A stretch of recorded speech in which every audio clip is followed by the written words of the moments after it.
Dear,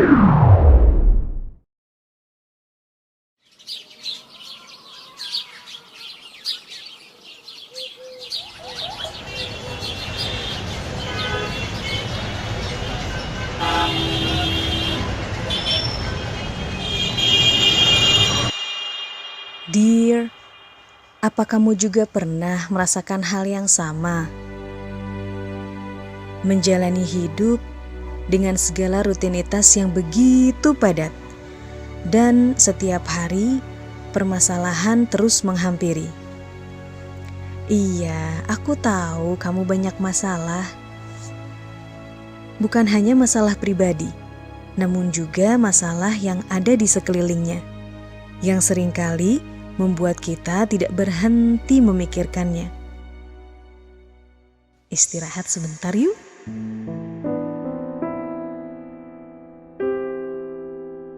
Karena hati dan akal kita juga butuh istirahat, biar gak sesak dan membingungkan.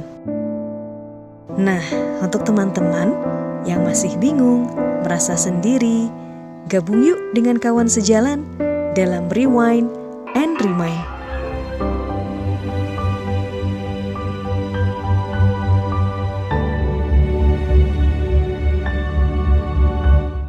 Ya, teman-teman kita akan coba sapa dulu Kakak Tere, karena insya Allah sore ini kita akan sharing bareng sama Kak Tere, yang judulnya itu adalah Bukan Jalan Biasa. Masya Allah. Penasaran nggak sih sama judulnya ya?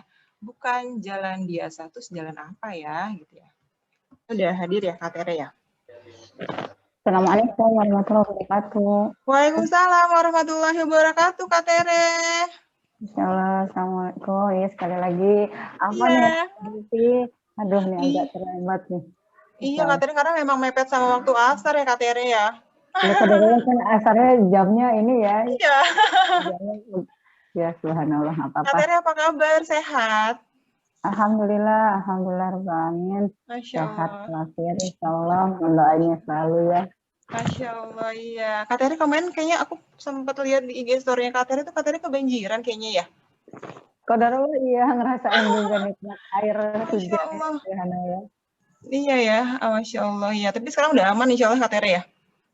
Insya Allah dan qadarullah juga apa namanya ya itu ya hikmah ya di balik ujian tuh selalu ada hikmah. Masya Allah. Dan ya alhamdulillah airnya tuh bening. Oh, jadi Masya Allah. kita tuh kayak amazed gitu ya Allah. Padahal pas di pagar itu qadarullah airnya coklat kan. Aku ya, merinding loh Kak Tere. Airnya pas masuk bening gitu. Jadi ya yang alhamdulillah mungkin ini cara Allah untuk mengingatkan kita memiliki empati gitu ya. Saudara-saudara kita yang subhanallah ya ujiannya lebih luar biasa ya, yang sampai 2 meter. Iya ya. Ada yang macam-macamnya subhanallah. Lagi jadi ya itu harus apa setiap ujian tuh sesungguhnya kan buat orang beriman tuh lagi-lagi hikmah ya. Hikmah gitu, tinggal kitanya mau lihat itu dengan kacamata perspektif kapan seperti itu ya. Jadi ya itu sih salah satu hikmah ya, karena lagi-lagi ya namanya sesuatu yang kita preventif tapi ternyata kejadian, berarti kan itu emang takdir ya. Iya, benar banget Kak Tere. Karena emang lagi pelajaran takdir banget ya, Masya Allah. Iya, kayak pas banget Kak Tere nih yang mau kita bahas sekarang gitu ya. Tadi aku di awal tuh udah ngobrol-ngobrol sedikit gitu ya, sambil nunggu Kak Tere tentang jadi kawan sejalan ini punya beberapa program baru gitu ya Kak Tere ya, yang sebenarnya tujuannya itu buat nemenin teman-teman gitu ya, karena kita tahu gitu ya, dan mungkin Kak Tere juga pasti punya pengalaman gitu ya, bahwa kita tuh solih itu nggak bisa sendirian gitu ya Kak Tere ya. Ketika kita solih sendirian, itu kayaknya kalau ada tepaan angin tuh kayak gampang banget goyang kanan, goyang kiri gitu ya. Beda halnya ketika kita ada yang nemenin di sekeliling kita gitu ya. Itu kayaknya ketika ketiup angin tuh udah ada yang ngedorong lagi gitu ya, buat buat tetap on the track gitu ya. Ya Allah seperti itu. Masya Allah Kak Tere. Makanya berjalan aja kan rewardnya itu apa istilahnya lebih utama ya daripada sholat sendirian ya kan gitu. Ya, benar banget, Masya Nah, Allah. makanya sama spiritnya sama gitu seperti itu ya insya Allah.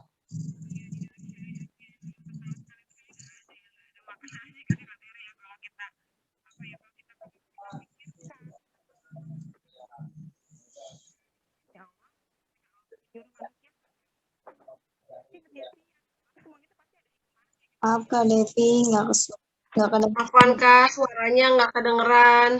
Iya, Ini suaranya Kak Devi apa headset saya ini? Suara Kak Devi Kak. Kak Devi. Oh iya. Oh iya baik. Kak Devi bisa dengar suara kami? Kalau gini ada suaranya. Ada. Udah Oh, Kak, ya. udah ada. Berarti aku nggak usah pakai headset kalau gitu. Ya, terima kasih ya udah diingetin. Nah, ini kayak gini lah Kak Tere contohnya ya. Ketika kita ada sesuatu yang nggak on the track gitu ya, karena harusnya ini ada suaranya, tapi itu nanti nggak ada suaranya. Ini ketika misalnya tidak ada teman-teman yang peduli untuk ngingetin aku, Kak Devi nggak ada suaranya gitu kan, aku udah aja biasa aja gitu ya, ngomong aja padahal nggak ada yang denger gitu kan ya. Ini adalah salah satu contoh kita tuh emang nggak bisa sendirian dan kita tuh emang harus bareng-bareng untuk menuju surganya Allah gitu ya. Dan tema kali ini gitu ya Kak Tere, kita tuh akan bahas tentang bukan jalan biasa. Karena kalau jalan yang biasa ya udah biasa aja gitu. Tapi ini adalah bukan jalan biasa yang pastinya ketika kita melalui yang bukan jalan yang biasa pasti banyak banget hal-hal yang yang unik yang harus kita temui gitu ya Kak Tere ya. Nah, hari ini Kak Tere akan berbagi ya tentang bukan jalan biasa gitu ya. Teman-teman kita simak sama-sama apa yang akan dibagi sama Kak Tere gitu ya. Kak Tere, tafadhol Kak Tere, teman-teman di sini udah menunggu menunggu apa yang akan di-share sama Kak Tere nih, Masya Allah. Baik. A'udzubillahi Bismillahirrahmanirrahim. Alhamdulillahirabbil alamin wassalatu wassalamu ala asyrofil anbiya'i wal mursalin wa ala alihi wa sahbihi ajma'in amma ba'd. Asyhadu an la ilaha illallah wahdahu la syarika lah wa asyhadu anna Muhammadan abduhu wa rasuluhu la nabiyya ba'da. Allahumma shalli ala sayyidina Muhammad wa ala ali sayyidina Muhammad. Rabbi shrah li sadri wa yassir li amri wahlul 'uqdatam min lisani yafqahu qawli. Ya, sebelumnya jazakumullah khairan untuk semua panggilannya kawan-kawan sejalan aja ya, apa gimana? Ada temukan khusus lagi Kak Devi? Kawan salihah sih biasanya. Kawan salihah, Masya Allah. Amin, insya Allah kita semua orang yang senantiasa beramal soleh ya. Amin. Ya, sekali lagi mohon maaf lahir batin untuk keberadaan saya di sini itu bukan karena saya lebih baik ya, bukan karena saya lebih tahu, tapi qadarullah Allah izinkan sejumlah pengalaman hadir dalam hidup saya secara personal dan Masya Allah ternyata di balik pengalaman-pengalaman hidup itu lagi-lagi banyak sekali sejumlah hikmah yang saya rasakan dan Insya Allah ingin saya bagikan kepada kawan salihah sekalian. Insya Allah ini bisa menjadi ibrah yang Insya Allah akan meningkatkan iman takwa kita sekalian. Dan sekali lagi sesungguhnya peringatan ini tidak hanya untuk teman-teman, tapi sejatinya adalah untuk diri saya sendiri karena mulut saya itu paling dekat dengan telinga saya gitu ya. Jadi mohon doanya juga kawan salihah sekalian untuk kita tetap saling doakan agar kita tetap istiqomah di jalan lurus ini, siratal ladzina an'amta 'alaihim ghairil maghdubi 'alaihim. Bukan jalan orang-orang yang dimurkai Allah, bukan jalan orang-orang yang sesat, tapi siratal mustaqim yang memang bukan jalan biasa, insya Allah.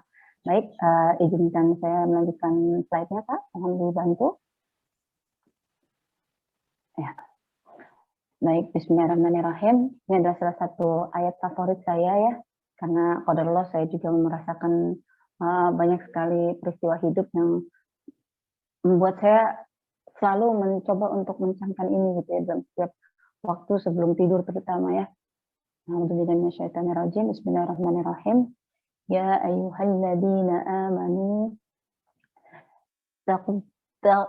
taqullaha haqqa tuqatih wa la tamutunna illa wa antum muslimun. Bismillahirrahmanirrahim. Wahai orang-orang yang beriman, bertakwalah kepada Allah sebenar-benar takwa kepadanya, dan janganlah kamu mati kecuali dalam keadaan muslim. Ini kita bisa lihat dari surat Ali Imran ayat 102. Boleh lanjut, Kak? Ya, subhanallah. Sebelum saya mengenal Al-Quran, sebelum saya mengenal Islam, ini adalah sharing ya teman-teman, yang saya ketahui gitu ya, karena saya juga qadarullah takdirnya bukan dilahirkan dari seorang ibu yang muslimah ya, bukan dari keluarga yang meyakini Islam sebagai jalan hidup ya, karena qadarullah walaupun setiap manusia itu sejatinya adalah fitrahnya Islam ya, tapi lagi-lagi lingkungannya lah yang mengajarkan dia, entah dia menjadi seorang Yahudi, Nasrani atau Majusi seperti itu ya. Nah, dulu saya tahunya yang namanya Islam itu adalah orang-orang yang merupakan anak keturunan dari Nabi Ibrahim, yang dulu saya kenal dengan sebutannya Abraham, dari istri Siti Hajar, atau yang saya dulu kenal dengan Hagar gitu ya. Itu yang saya tahu dari kitab suci saya dahulu. Dan oleh gereja ya, saya diberikan pemahaman bahwa saudara-saudara kami yang Islam ini gitu ya, seperti itu di highlightnya, merupakan kawanan domba yang tersesat karena tidak mengetahui jalan, apa istilahnya, jalan pintas, disebutnya seperti itu. Jalan pintas yaitu jalan salib, dimana kalau semua orang yang sudah menerima jalan salib itu mengakui Nabi Isa, yang dulu saya kenal dengan sebutan Yesus, sebagai juru selamat, itu udah pasti langsung punya free access masuk surga. Itu yang diajarkan gereja pada saya saat itu. Dan naudzubillah, dulu yang saya lihat tentang Islam itu karakteristiknya ya begini nih, negativity-nya semua banyak banget gitu ya. Image-nya suka poligami, kasar kepada wanita, suka melakukan kekerasan, dan qadarullah waktu itu banyak banget kasus pemboman di gereja ya, gitu ya, dan semuanya memframing Islam itu teroris gitu ya. Nah, jadi pokoknya image-nya mah aduh ini gitu lihatnya gitu ya. Tapi selalu di-highlight oleh pihak gereja adalah sebagai target utama penginjilan, supaya menjadi istilahnya ya, kalau sekarang saya baru paham bahwa itu ternyata agenda pemberkatan gitu ya. Subhanallah, astagfirullahaladzim sekali lagi, karena itulah nggak punya ilmu. Lanjut boleh Kak? Dan alhamdulillah Allah izinkan saya berkenalan dengan Islam pertama-tama itu lewat dakwah sederhana seorang sahabat ya. Qadarullah saya, jadi sedikit flashback ke masa lalu saya. Jadi dulu itu sebenarnya waktu SMP saya pernah mempertanyakan tentang Nabi Isa ya, Yesus dulu saya sebut ya. Karena ada beberapa bagian di dalam Bible, saya nggak mau menyebutnya Alkitab karena nanti rancu dengan pemahaman Alkitab yang di dalam Al-Quran. Karena kalau Alkitab yang asli yang di dalam Al-Quran itu, Taurat dan Injil, itu adalah kitab Allah yang belum diintervensi oleh tangan-tangan manusia gitu. Jadi beda pemahamannya antara Bible yang dipegang sama saudara-saudara kita Kristiani sekarang dengan pemahaman kata ahli kitab Alkitab yang ada di dalam Al-Quran, itu beda gitu. Nah, makanya saya akan menyebutnya lebih kepada Bible. Nah, dulu di waktu saya SMP, saya memang pernah mempertanyakan gitu ya, karena ada proses kejadian alam semesta yang tahu-tahu ada ayatnya itu lebih dulu tentang adanya daratan dan lautan, adanya tumbuhan dan hewan, tapi baru terakhirnya baru ada benda-benda langit gitu. Sementara dulu qadarullah mungkin karena akal manusia baru berfungsi ya, waktu awal-awal SMP itu kan baru balik gitu ya. Dan saya sempat bertanya gitu, bukannya harusnya ada benda langit dulu ya, ada matahari dulu, baru ada fotosintesis, baru bisa ada tumbuhan, baru abis itu ada hewan yang makan gitu kan, ada rantai makanan dan lain sebagainya gitu. Terus pas saya juga buka tentang kisah Nabi Isa di dalam Bible dulu juga saya bingung gitu. Ini sebenarnya Tuhan atau nabi gitu, karena di satu sisi disebutnya oleh dirinya sendiri gitu ya. Jadi Yesus itu di dalam Bible menyebut dirinya sendiri itu sebagai nabi gitu, tapi di sisi lain ada ayat-ayat yang mengutip bahwa Yesus itu Tuhan gitu. Dan ada peristiwa ketika sebelum Yesus atau Nabi Isa itu disalib, itu Nabi Isa berdoa dengan berlutut gitu, dan berdoa itu minta sama Tuhannya gitu ya. Di situ disebutnya Bapa, jika mungkin ujian ini berlalu dariku, tapi kehendakmu lah yang jadi gitu. Terus setelah itu terjadi peristiwa penangkapan. Subhanallah, di catatan di dalam Bible juga disebut gitu bahwa Yesus atau Nabi Isa di situ dikatakan berseru, oh Tuhanku, Tuhanku, mengapa kau meninggalkan aku gitu. Terus kan bingung ya, namanya anak SMP gitu. Saya nanya gitu ke guru agama saya. Qadarullah dulu saya sekolahnya itu di sekolah pendidikan agama Katolik gitu. Walaupun saya keluarga inti saya Kristen Protestan, tapi saya diajarkan secara institusi pendidikan di sekolah Katolik. Lalu saya bertanya pada seorang biarawati, suster yang mengajarkan pendidikan agama Katolik di sekolah saya gitu. Saya nanyakan, jadi Yesus itu Tuhan apa nabi gitu. Dan ternyata jawabannya itu menurut saya benar-benar membuat saya shock gitu ya.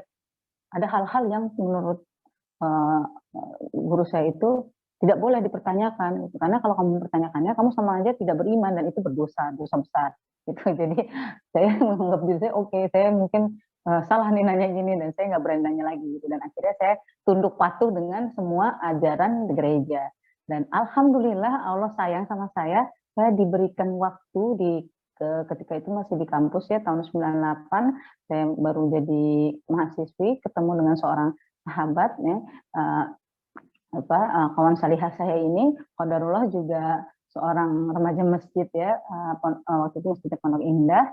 Dan yang menarik itu neneknya juga seorang mualafah gitu. Jadi kita sering banyak ngobrol-ngobrol gitu ya, mulai dari urusan kampus sampai ngebahas tentang subhanallah, tentang alam semesta gitu. Kalau teman-teman yang sudah mempelajari materi dasar Islam mungkin tahu ya tentang Uqdatul Kubro gitu ya. Ternyata itu yang saya bahas sama teman saya ini gitu ya.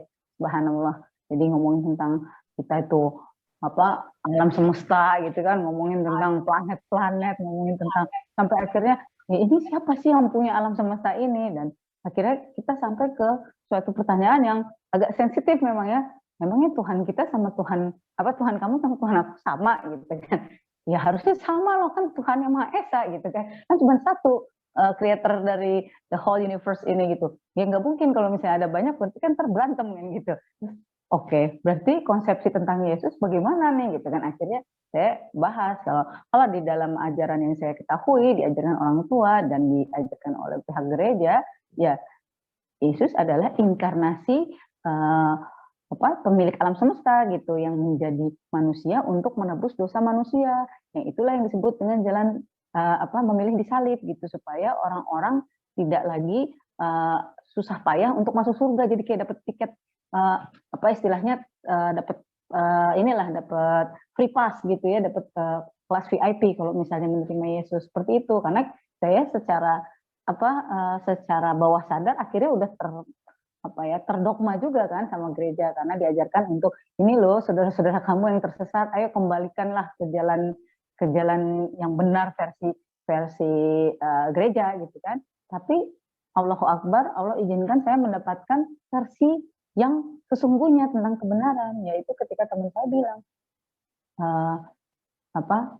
kurang lebih gini lah statementnya dia, tenang dulu, Yesus juga kita ngakuin. Kaget saya, gimana bisa? Bukannya kamu segala sesuatunya itu hubungannya sama saya dulu naudzubillah ya, karena belum punya ilmu, bilangnya sama Muhammad gitu.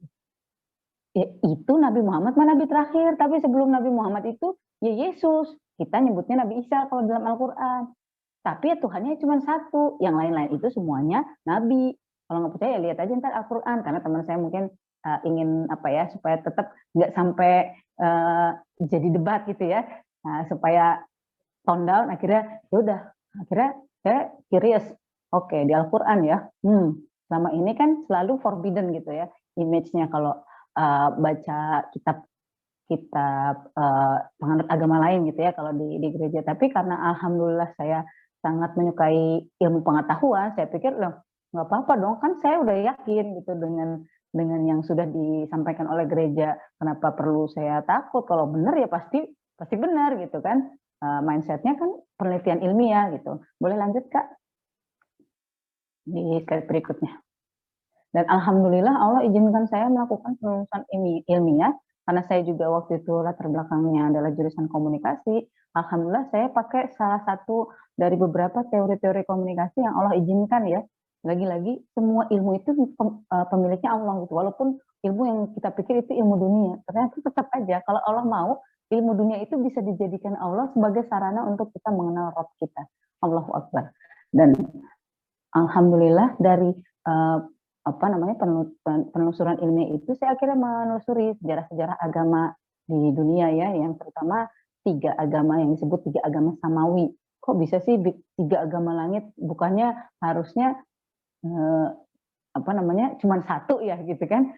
Kok kenapa jadi 3 gitu kan? Teman-teman tahu ya, Yahudi, Nasrani dan Islam itu kan semua sebenarnya satu umat ya. Cuman setelah datang pengetahuan justru terjadilah perselisihan. Dan naudzubillah ya, makanya kita harus terus bermohon sama Allah ditunjukkan jalan yang lurus, bukan jalan mereka orang-orang yang dilaknat Allah ya, Yahudi atau orang-orang yang sesat yaitu Nasrani. Kenapa bisa sampai mereka disebut seperti itu ya? Karena memang lagi-lagi disinilah istilahnya medan jihad kita ya, subhanallah. Dan dari situ yang paling saya rasakan gitu ya, ternyata ya memang kalau mau mempelajari segala sesuatu kan kita harus kembali ke referensi ya. Kalau teman-teman belajar di kampus pasti kan kita sangat paham gitu bahwa untuk bisa rasionalisasinya itu masuk, ya kita harus cek dulu nih referensi kita ini valid nggak sih gitu, validitasnya sejauh mana gitu. Dan akhirnya saya akan Allah izinkan untuk mengulik lebih dalam gitu tentang kitab suci gitu ya, termasuk Bible, kitab suci saya, dan termasuk juga akhirnya saya bersentuhan dengan Al-Quran, Masya Allah gitu, lewat beberapa buku. Ada beberapa buku, salah satunya buku The Choice-nya Ahmad Didat, itu beliau adalah gurunya Dr. Zakir Naik ya, dan ada juga bukunya Nah, jadi dari beberapa buku itu, karena sebelumnya saya nggak pernah kenalan sama Al-Quran ya, jadi saya baca dulu buku-buku itu yang mereka semua tetap kan menggunakan catatan kaki, yaitu ayat-ayat Al-Quran gitu. Dan akhirnya saya mengkomparasi gitu ya, semacam melakukan studi komparatif tentang kisah Yesus di Al-Quran dengan di Bible gitu. Dan di situ saya temukan banyak sekali ya, Masya Allah gitu, sampai akhirnya saya mulai bikin kayak checklist gitu waktu itu. Ini yang sama, yang beda, dan qadarullah saya juga akhirnya ya mau nggak mau berkenalan ya dengan sosok Nabi Muhammad SAW. Boleh lanjut Kak? Nah ini salah satu buku yang saya baca ya dari Profesor Dr. Maurice Bucaille. Subhanallah, beliau adalah seorang peneliti ya, arkeolog dari Perancis ya, yang Allah izinkan menemukan jasad dari Firaun yang memang Allah selamatkan ya jasadnya ya, dalam surat Yunus ayat 92 ya. Yang beliau sampai bertanya-tanya kok bisa nih kadar garamnya tinggi sendiri gitu dibanding mumi-mumi Firaun yang lain gitu. Dan qadarullah karena penelitiannya itu melibatkan kolega dari Mesir ya, karena kan jasad Firaun itu di preserve-nya di Mesir. Jadi lagi-lagi saya akhirnya penasaran juga kan, ini kisahnya Profesor Maurice Bucaille ini gimana kok bisa sampai menemukan jasad dari Firaun ini. Dan subhanallah beliau juga penasaran gitu, dan akhirnya koleganya itu yang memang merupakan muslim menyampaikan bahwa iya, nggak usah pusing, itu udah ada di dalam Al-Quran kok, bahwa memang Allah menyelamatkan jasadnya Fir'aun yang ini gitu untuk jadi pelajaran, walaupun banyak aja tetap orang-orang yang tidak beriman gitu. Dan ketika si Profesor Maurice Bucaille ini akhirnya meneliti Al-Quran, dan dia juga subhanallah ya, Allah izinkan mendapatkan hidayah dan beliau masuk Islam, dan beliau menjadi salah satu intelektual muslim di Eropa yang Masya Allah memberikan banyak sekali sumbangsih catatan ilmu pengetahuan yang mengamini kebenaran Al-Quran. Boleh lanjut, Kak? Dan ini adalah ayat-ayat Al-Quran yang tak terbantahkan, yang akhirnya membuka mata hati saya tentang bagaimana sebenarnya posisi dan apa ya istilahnya positioning lah ya, bagaimana sebenarnya positioning Nabi Isa gitu ya. Kalau teman-teman nanti bisa ada waktu silahkan buka surat Al-Baqarah 253, surat An-Nisa 157, 158. Ini kalau surat Al-Baqarah 253 itu tentang bahwa Rasul-Rasul itu ada yang dilebihkan gitu, dan Nabi Isa itu dilebihkan dengan Roh Kudus gitu ya. Terus ada apa namanya? Sebentar ya Solihah. Bismillah. Assalamualaikum.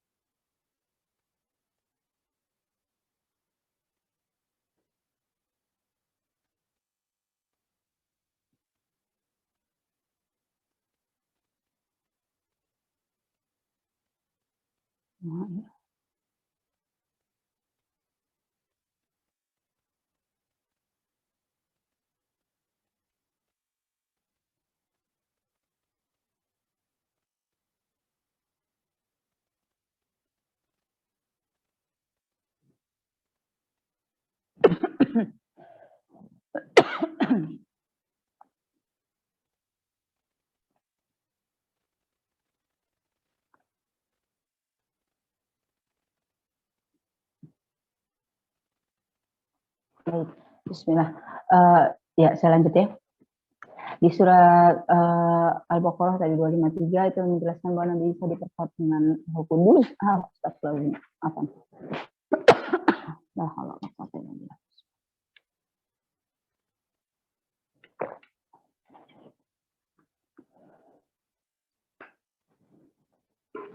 Afwan, Bismillah, kita lanjut lagi. Di surat An-Nisa 157, 158 itu menjelaskan peristiwa kebenaran versi Allah ya, yang kita harus yakini penuh bahwa Nabi Isa itu tidak disalib, tapi Allah angkat ke langit. Dan surat An-Nisa 171 itu seperti apa ya, kayak Al-Quran tuh kayak ngomong sama saya gitu, wahai ahli kitab, janganlah kamu berlebihan dalam agamamu, sesungguhnya Nabi Isa putra Maryam itu adalah seorang rasul yang diperkuat dengan Roh Kudus, dan janganlah kamu mengatakan Tuhan itu tiga, berhentilah mengatakan perkataan yang tidak benar itu, kurang lebih seperti itu. Dan di surat Al-Maidah ayat 17 itu menjelaskan bahwa kafirlah orang yang mengatakan putra Maryam itu adalah anak Tuhan. Bahkan di surat Al-Maidah 72 itu di-highlight lagi. Bahkan Nabi Isa sendiri bilang, wahai Bani Israel, sembahlah Allah yang satu gitu. Dan di surat Al-Maidah 116-117, subhanallah, itu bahkan Allah seperti apa ya, Allah dokumentasikan percakapan Allah dengan Nabi Isa yang seperti apa, seperti mewawancara Nabi Isa gitu ya. Siapa yang nyuruh umatmu itu menyembahmu gitu, apakah kamu gitu. Dan subhanallah ya, Nabi Isa emang seorang nabi ya, jadi dia nggak mungkin lah akan membuat sebuah makar bilang bahwa dirinya adalah Tuhan gitu. Dan di situ semakin memperjelas gitu bahwa ya ternyata saya itu menyembah Tuhan yang salah gitu, naudzubillah gitu. Dan boleh lanjut Kak?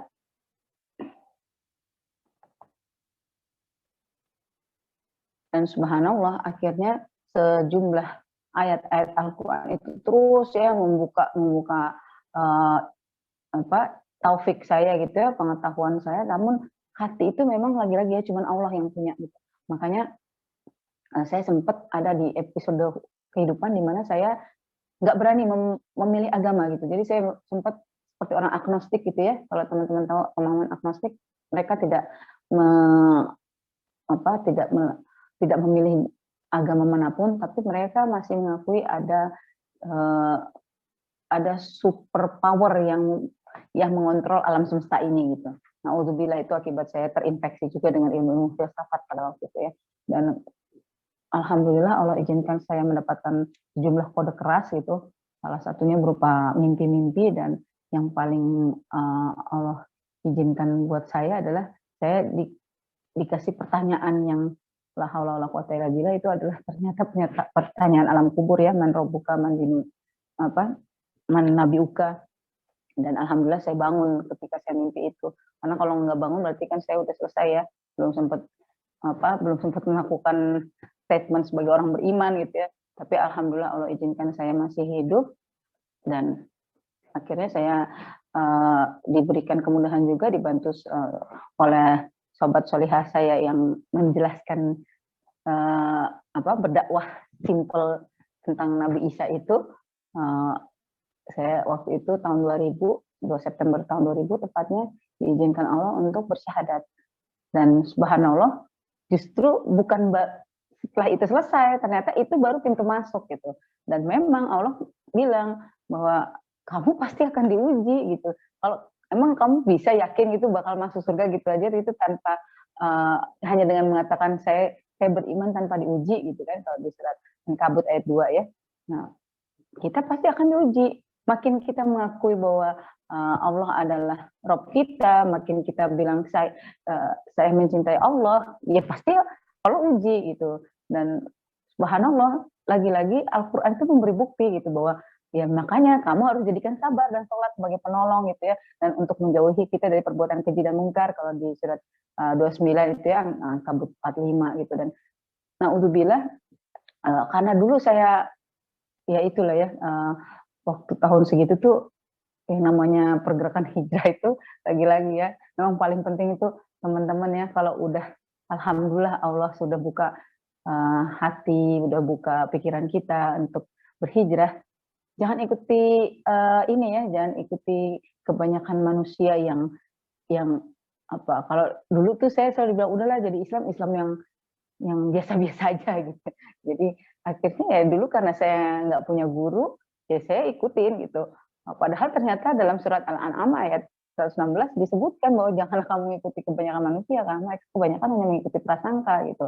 Dan memang ya kita nggak bisa sih ya namanya istilahnya memaksakan gitu ya, karena memang dalam Al-Quran juga dijelaskan hidayah itu prerogatifnya Allah. Allah memberi petunjuk, ya barang siapa yang diberi petunjuk ya mereka adalah orang-orang yang selamat gitu. Tapi lagi-lagi Al-Quran juga menjelaskan itu bahwa di Al-Baqarah ayat 256 nggak ada paksaan kok dalam memilih Islam, sesungguhnya udah jelas mana yang hak mana yang batil, dan subhanallah Allah lah yang mengeluarkan orang dari kegelapan, dari yang istilahnya dari yang bodoh, dari yang nggak tahu menuju cahaya gitu. Jadi ini lagi-lagi harus disyukuri, bukan karena saya ingin belajar, bukan, karena memang Allah izinkan saya termasuk orang-orang yang mendapatkan hidayah gitu. Dan untuk bisa agar hidayah itu stay terus gitu ya, kita memang harus pelihara. Caranya apa? Dengan menjadikan Al-Quran sebagai petunjuk, bagaimana disampaikan di surat Al-Baqarah ayat 2 gitu. Terus kalau teman-teman buka itu, kita biasanya sering meng-highlight Al-Baqarah 185 itu sebagai perintah berpuasa aja gitu ya, lanjutan dari ayat 183-nya gitu ya. Tapi padahal kalau kita baca secara utuh, bulan Ramadan tuh kenapa sih mulia? Ya karena memang bulan itulah Allah turunkan Al-Quran sebagai apa? Petunjuk. Lagi-lagi kita diminta untuk menjadikan Al-Quran sebagai petunjuk. Ini juga potongan yang saya highlight itu surat Ibrahim ayat 52. Emang Allah ngizinin Al-Quran itu jadi petunjuk buat orang-orang yang bertakwa, yang meyakini bahwa Allahnya itu cuma satu, Robnya itu cuma satu, untuk menjadikan Al-Quran ini sebagai pelajaran. La haula wala quwata illa billah. Dan ini semua Allah izinkan saya dapatkan sebagai hikmah setelah melewati banyak sekali perjuangan hidup gitu ya. Saya dari tahun 2000 sampai 2014 itu belum bisa baca Al-Quran, kawan salehah sekalian. Karena memang ya itu, saya satu belum punya guru, kedua saya belajar sendirian ya, nggak ada teman jamaah dulu ya. susah nyari komunitas hijrah gitu, nggak ada gitu zaman dulu, nggak kelihatan mungkin ya, kalaupun ada juga nggak kelihatan gitu. Tapi kan sekarang kan alhamdulillah ya keterbukaan informasi, dan masya Allah gitu ya, banyak sekali pergerakan-pergerakan hijrah yang istilahnya apa, memberikan semangat memang gitu. Jadi kita kan memang diminta berjamaah ya gitu. Jadi alhamdulillah,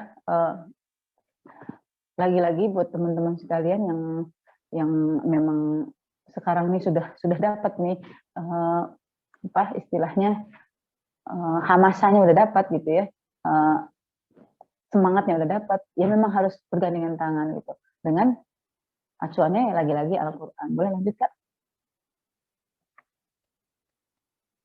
Nah, ini yang saya dapatkan dari perjalanan hidup saya, karena qadarullah orang tua saya berpulang dalam keadaan bukan muslim. Yang lebih menyedihkan lagi adalah ketika ini sedikit flashback aja sebagai informasi. Jadi ibu saya itu seorang Nasrani yang taat. Waktu saya masuk Islam sempat marah besar sama saya, tapi alhamdulillah Allah lunakan hati beliau sehingga bahkan sebelum beliau pulang, dia berpesan sama saya dua hal. Waktu saya sempat apa istilahnya ya, sempat berikhtiar di parlemen ya, tapi beliau bilang, nak, berjuang bisa di mana aja. Lalu yang kedua yang nggak kalah menohok buat saya, nak, kamu jadi Islam yang benar ya.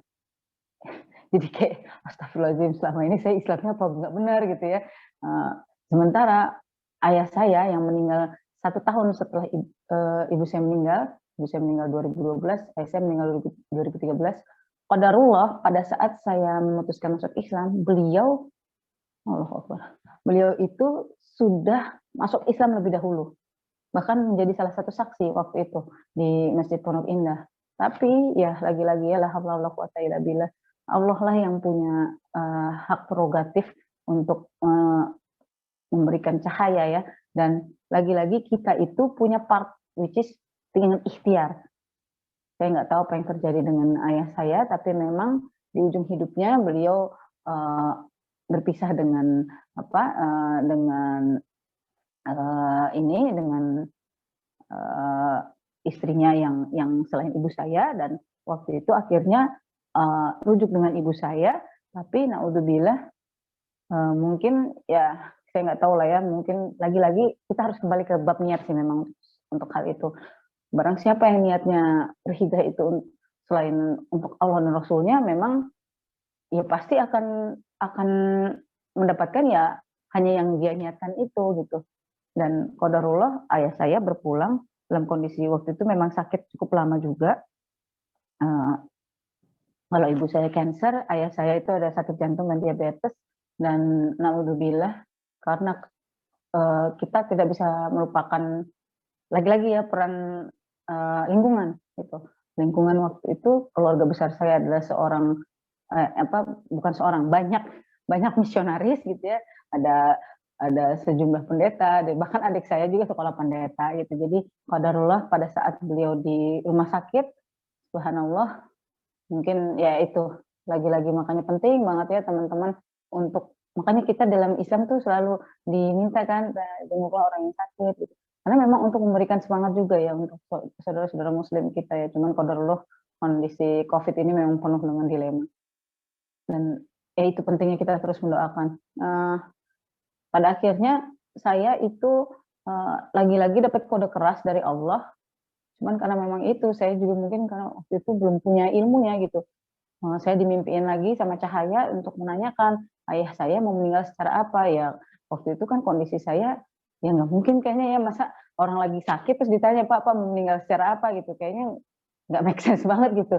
Tapi naudzubillah, ternyata memang sebulan sebelum ayah saya meninggal, itu ketika saya mau bertanya tentang, karena saya mimpi sampai berulang kali ya, beberapa kali saya mimpiin itu cahaya nanyain, coba kamu tanya ayah kamu ingin meninggal secara Islam atau gimana gitu, kurang lebih seperti itu. Dan ketika saya berusaha untuk memberanikan diri menanyakan itu, naudzubillah, ternyata adik saya sudah mengurus perpindahan identitas agama beliau menjadi kembali Nasrani, naudzubillah gitu. Jadi lagi-lagi saya ditampar bolak-balik dalam kehidupan gitu, naudzubillah. Dan ayah saya meninggal dalam keadaan Islam, non Islam, padahal udah sempat Islam gitu. Astagfirullahaladzim. Ya, itulah pelajaran hidup yang Allah izinkan dalam kehidupan saya. Dan lagi-lagi Allahu Akbar, hikmahnya yaitu saya jadi, kalau tadi mengacu di awal ayat ya, surat Al-Imran ayat 1-2, ya memang harus bertakwalah dengan sebenar-benarnya takwa, dan janganlah kamu mati melainkan dalam keadaan muslim. Dan untuk bisa bertakwa itu caranya apa? Memang harus mencintai apa-apa yang Allah mau, ya Allah sukai, dan menjauhi apa-apa yang Allah tidak suka gitu. Dan mencintai Allah itu memang harus taat dengan petunjuk, yaitu Al-Quran, dan dengan yang sudah dicontohkan Rasulullah, yang didetailkan dalam sunnahnya Rasulullah ya, hadis-hadis gitu. Nah, boleh lanjut Kak? Dan ini kuncinya, Allahu Akbar. Ya. A'udzubillahi minasyaitonirrajim. Bismillahirrahmanirrahim. Ya ayyuhalladzina amanu qulu fis-silmi kafah wala tattabi'u khutuwatis syaitan innahu lakum aduwwum mubin. Wahai orang-orang yang beriman, masuklah ke dalam Islam secara keseluruhan dan janganlah kamu ikuti langkah-langkah syaitan. Sungguh ia musuh yang nyata bagimu. Al-Baqarah ayat 208. Kuncinya kafah. Nyata itu kawan salihah sekalian. Dan dahulu memang saya itu salah satu bentuk muhasabah saya ya. Waktu itu saya memang belum kafah gitu. Dan subhanallah, pelajaran-pelajaran kehidupan itu yang akhirnya mengizinkan saya untuk berserah total sama Allah. Ya Allah, saya selama ini sombong. Ya Allah, saya selama ini merasa saya bisa gitu dengan power dari saya gitu. Ternyata nggak akan bisa. La haula wala quwata illa billah. Memang harus Allah yang kita andalkan 100% dengan cara kita ya berserah total dengan konsep sami'na wa ata'na. Nah, boleh dilanjut Kak? Nah, untuk mengetahui jalan seperti apa sih sebenarnya jalan yang dimaksud Allah. Ntar teman-teman kalau ada waktu silakan dibuka surat Al-Balad ayat terutama ayat 10 sampai 18 ya, bahwa jalan yang lurus itu adalah jalan yang kelihatannya sukar di dunia, tapi sesungguhnya itu adalah jalan tol menuju ridhonya Allah gitu. Yang selama saya belum mengenal Al-Qur'an dulu, saya pikir jalan tol itu adalah yaitu yang saudara-saudara non-muslim kita dari Kristiani selalu highlight ya, jalan kalau disebutnya jalan salib, ternyata salah, bukan itu jalan orang sesat. Tapi jalan Shiratal Mustaqim adalah jalan yang terlihat sukar di dunia, tapi ya jalan tidak yang terlihat sukar itu apa sih? Kalau kita sedikit lihat di surat Al-Balad, subhanallah, itu indah banget ya. A'udzubillahi minasyaitonirrajim. Bismillahirrahmanirrahim. Wa ma adraka mal aqabah fakku raqabah aw it'amun fi yaumin dzi masghabah yatiman dza maqrabah aw miskinan dza matrabah thumma kana minal ladzina amanu wa tawasaw bis sabri wa tawasaw bil marhamah. Ulaika ashabul maimanah. Bismillahirrahmanirrahim.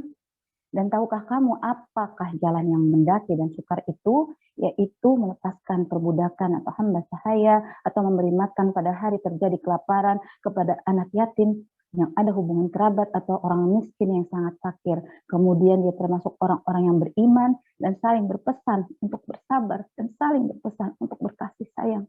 Mereka, orang-orang yang beriman dan saling berpesan itu adalah golongan kanan. Shadaqallahul azim. Ya, kawan sekalian, itulah jalan yang tidak biasa yang harus kita tempuh. Karena lagi-lagi jalan lurus itu memang jalan yang ujungnya penuh ujian. Tapi sesungguhnya ujungnya adalah ridho Allah, ujungnya adalah surga. Semoga Allah mudahkan kita bergandengan tangan, berikhtiar untuk bisa mendapatkan ridho Allah dan sahabat Rasulullah. Allahumma sholli ala sayyidina Muhammad wa ala sayyidina Muhammad. Lanjut ke slide terakhir Kak. Lagi-lagi kita harus pegangan sama Al-Qur'an ya. Semoga Allah mudahkan kita semua terus berinteraksi dengan Al-Qur'an. Semoga Allah izinkan kita menjadi para pemelihara Al-Quran, dan semoga Allah izinnya kita menjadi keluarga Allah dari kalangan Ahlul Quran. Allahumma sholli ala Sayyidina Muhammad wa ala ali Sayyidina Muhammad. Mohon maaf lahir batin. Jazakumullah khair. Silakan kembali ke Kak Devi. Barakallah. Jazakillah Mbak Tere, Masya Allah. Semangatnya udah nyampe ya ke teman-temannya, luar biasa banget charger dari Kak Tere tadi. Apa yang disampaikan luar biasa, Masya Allah ya Kak Tere. Tadi aku menyimak dari awal sampai akhir, ternyata memang setiap apapun yang kita akan lakukan itu adalah melalui proses berpikir ya. Betul. Dan di setiap Al-Quran, di dalam ayat-ayat Al-Quran pun banyak banget ayat-ayat yang memang nyuruh kita berpikir. Seperti tadi ayat yang dibacakan sama Kakak Ines di Ali Imran ayat 190 gitu ya. Nah, itu salah satu favorit saya juga itu. Sesungguhnya dalam pergantian siang dan malam terdapat tanda-tanda bagi orang-orang siang dan malam itu adalah itu adalah kuasa Allah jika kamu berpikir gitu ya. Jadi kalau kita berpikir ya pergantian siang dan malam itu luar biasa gitu. Prosesnya itu nggak ujuk-ujuk kayak mati lampu gitu ya, Kak Tere ya. Tiba-tiba nyala terus tiba-tiba mati gitu, nggak kayak gitu, tapi indah gitu ya. Di antara dari siang ke malam kita ketemu syafaq dulu gitu ya, indah banget pemandangan di waktu senja sampai akhirnya kita ketiba malam gitu ya. Jadi Kak Tere, mungkin aku akan buka diskusi nih, tapi mungkin nggak akan panjang karena waktunya udah mepet gitu ya Kak Tere ya. Karena kita juga pasti teman-teman juga ada yang bukan di Pulau Jawa yang mungkin waktu ibadah maghribnya lebih cepat gitu ya. Ya teman-teman di sini yang mau bertanya silahkan banget sama Kak Tere langsung, mau di chat boleh, mau langsung open mic juga boleh gitu ya. Tentang pengalaman, mungkin sama punya pengalaman hijrah seperti Kak Tere, terus sedang menemui kesulitan gitu. Mungkin boleh banget sharing di sini bareng sama Kak Tere.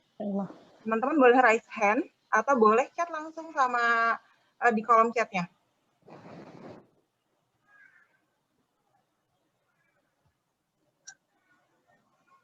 Oke. Ada teman-teman yang mau bertanya langsung? Masya Allah, ini kayak teman-teman tuh saya mau, Masya Allah ada nih. Ada Mbak Linda Gusti. Oke, Mbak Linda boleh di open mic, bertanya kepada Kak Tere. Silahkan, Kak Linda. Bismillahirrahmanirrahim. Assalamualaikum warahmatullahi wabarakatuh. Waalaikumsalam warahmatullahi wabarakatuh. Masya Allah. Guru hijrah saya, Kak Tere. Allahu Akbar, la haula wala quwwata. Yang saya tanyakan di sini tadi kita sudah menyimak, Masya Allah, ya luar biasa apa yang disampaikan oleh Kak Tere. Kita yang selama ini Islam, terutama saya, baru mengenal Islam yang sepenuhnya ini baru 2 tahun terakhir, di saat usia sudah lebih setengah abad. Bawa di sana. Di saat usia 50 baru saya mengenal Islam, dan tadinya saya masih setengah-setengah gitu. Jadi setelah qadarullah Allah kenalkan juga dengan Kak Tere melalui media sosial, dan tadinya guru hijrah saya yang melalui Teteh Peggy Melati Sukma, Teteh Khadijah. Jadi saya tadinya nggak membaca Al-Quran dengan benar, memang nggak bisa membaca Al-Quran. Nah, qadarullah PD belajar dengan Kak Tere bilang itu belum benar gitu. Dan alhamdulillah semenjak itu saya merasa termotivasi untuk selalu belajar, tapi sampai saat ini saya nggak berani untuk ikut belajar ngaji bareng sama Kak Tere yang setiap pagi dan habis malam gitu, cuman ngikutin dari ini aja. Karena bacaannya memang belum benar. Yang saya tanyakan di sini, bagaimana cara supaya hati kita semakin haikul yakin, Kakak, guru hijrah saya, untuk belajar istiqomah membaca Al-Quran. Karena namanya iman itu ada masa turun naik, apalagi di saat usia seperti ini, kadang-kadang Masya Allah, sebenarnya hijrah itu tidak memandang usia ya Kak ya. Kalau Allah memberikan petunjuk dan hidayah walaupun di usia yang sudah setengah abad, itu alhamdulillah masih Allah sentuh gitu. Tetapi saya masih terbata-bata walaupun udah ngikutin douro seperti itu, udah mendatangkan ustazah ke rumah, tapi masih turun naik gitu Kak. Jadi mungkin ada tips lagi buat teman-teman yang lain juga. Kalau saya sih Masya Allah selalu ngikutin Kakak dalam kajian seperti itu. Demikian saja, mudah-mudahan guru hijrah saya bisa berbagi di sini buat teman-teman semua juga. La haula wala quwata illa billah, Masya Allah. Masya Allah. Ya, Allah. sebelumnya saya minta ini dulu ya, ya lagi-lagi astagfirullahaladzim, bukan saya lebih paham ya, kawan salihah sekalian, tapi qadarullah Allah izinkan saya dalam berbagai kesempatan itu, Allah izinkan saya memperlihatkan kepada saya betapa keindahan dari ilmu tajwid gitu. Ya, jadi ternyata memang pantasan gitu kita harus mempelajari ilmu tajwid ya sebagai fardu kifayah, dan membaca Al-Qur'an itu hukumnya fardu ain harus sesuai tajwid ternyata gitu. Tapi memang dalam prosesnya ya, saya manggil panggilan sayanya Abun ya ke ini ya ke istri saya Abun. Jadi gini, Bila, memang namanya setan tuh nggak akan mau kita untuk berlama-lama melakukan amal itu ya. Kalau sampai ada rasa, aduh salah gitu, memang harus hati-hati. Itulah indahnya belajar tajwid. Kita diajarkan untuk lebih hati-hati dengan ilmu tajwid. Kan kita mau nggak mau harus perlu nih huruf nunnya di tajwid nih, berarti kan harus ditahan dulu, didengung dan ditahan 3 harakat kan gitu. Itu kan berarti kan pakai proses berpikir lagi ya, kayak Kak Devi tadi bilang, harus pakai proses berpikir. Nggak bisa baca sesuka-suka kita, nggak bisa. Itu karena Rasulullah pun ketika diajarkan oleh malaikat Jibril alaihissalam, Rasulullah nggak bisa baca. Bayangin tuh, kita masih mending bisa baca ya, diajarin ini baca gitu ya. Rasulullah nggak bisa baca. Metodenya apa? Tasmi, suruh dengerin. Kan disuruh baca ma'ana bil qari kan gitu kan. Saya nggak bisa baca gitu kan, tadi ulang 3 kali kan kalau teman-teman ingat kisah nuzulul Quran ya. Iya. Nah, tapi Allah izinkan keajaiban. Yang lainnya kalau teman-teman mungkin sempat mempelajari kisah-kisah paling nggak 25 nabi, itu most of prophets ya yang Allah izinkan di jalan Shiratal Mustaqim ini adalah orang-orang yang memang Allah kasih hikmah menulis. Ya, bisa baca tulis gitu. Tapi Allah kasih paling spesial nabi penutup itu Nabi Umi gitu ya. Nabi yang nggak bisa baca untuk membuat semakin jelas dan terang bahwa ini Al-Quran nggak mungkin, Quran ini buatan manusia, nggak mungkin. Karena ya memang Nabi Muhammad itu memang Allah pilih sebagai bentuk keajaiban gitu. Bayangkan orang nggak bisa baca Quran, ya, tapi kok bisa segitu mengingatnya sebegitu detail gitu. Dan itu pun Allah izinkan berangsur-angsur ya. 10 tahun dan total 23 tahun ya di Mekah dan Madinah gitu. Allah izinkan ayat Al-Quran itu pelan-pelan. Makanya kita tuh nggak bisa ngarepin tiba-tiba instan besoknya udah kayak Korea gitu ya, nggak bisa. Harus proses.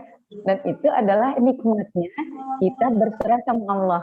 Makanya kita kalau kita minta sama Allah kan, Allahumma arhamna bil Quran, berkahi ya Allah dengan Al-Quran ini gitu. Karena memang Al-Quran ini turunnya berangsur-angsur dengan tujuan supaya kita diri kita. Jadi kalau kita ngandelin diri kita sendiri ya nggak akan bisa gitu. Makanya mungkin kalau boleh tambahan tipsnya, karena saya sendiri merasakan ya bagaimana Allah memberikan pertolongannya dari yang saya nggak bisa baca ya, yang umi, sampai akhirnya alhamdulillah Allah udah izinkan saya untuk pelan-pelan gitu ya, untuk sekarang mohon doanya ya teman-teman kawan muslimah sekalian, karena sekarang saya lagi di level untuk mulai memelihara juz yang paling, kalau kata teman-teman paling mudah, tapi saya sendiri belum sampai ilmunya, baru mau mempelajari menghafal juz 30, jadi mohon doanya. Dan memang lagi-lagi untuk bisa menyempurnakan makhorijul hurufnya ya, sifatul hurufnya itu memang harus latihan. Kalau kata guru saya, ya nggak apa-apa kamu terseok-seok, baca aja dulu, yang penting bacanya itu diperbanyak, karena nggak mungkin tiba-tiba huruf yang kayak huruf bo gitu ya, huruf istilah yang nempel-nempel lengket-lengket itu ya, yang memang nggak umum, ya kalau nggak dilatih ya nggak akan bisa gitu. Dan Masya Allah, di tempat saya belajar ini namanya Forum Halaqah Quran. Ini benar-benar saya diajarin adabnya berinteraksi sama Al-Quran gitu. Dan memang untuk adab berinteraksi dengan Al-Quran itu syaratnya satu, kita tuh harus tunduk dulu gitu. Jangan sampai ego kita di atas. Jadi kalau kita belajar ilmu dunia gitu ya, kita kan pasti mikir, oh saya bisa nih, saya mau compete nih, saya mau gitu lah pokoknya, semangatnya tuh kayak yang menaklukkan gitu. Nggak bisa. Justru kita harus ditaklukkan oleh Al-Quran. Hati kita yang harus dikuasai oleh Al-Quran. Jadi Al-Quran lah yang merengkuh kita gitu. Jadi bukan saya udah hafal Al-Quran, bukan. Allah izinkan kalamnya itu menggapai hati saya, sehingga hati saya diizinkan untuk mengingat ayat-ayat Al-Quran gitu. Nah itu yang sudut pandangnya harus kita bongkar ulang gitu. Jadi insya Allah dari situ kita akan lebih tawadu dengan ilmu gitu. Jadi makanya saya dulu kan mikir, kok itu 30 juz itu gimana caranya ya? Ternyata memang untuk pertama-tama yang harus ditebas itu ya kesombongan kita gitu. Karena nggak mungkin ngomongin kalam Allah tapi kita sombong nggak akan bisa gitu. Dan memang untuk prosesnya ya semua proses harus kita landasi dengan memohon sama Allah. Karena ya kalau bukan sama Allah apa lagi gitu. Jadi jangan pernah merasa, aduh ini karena ada hukumnya saya nggak berani baca Al-Quran lagi. Jangan, itu godaan setan untuk bikin kita was-was kan. Masya Allah, Allah udah bilang terbata-bata kalian saja akan diberikan pahala 2. Apalagi kalau bisa mungkin ya seperti lancar gitu, seperti kori-kori.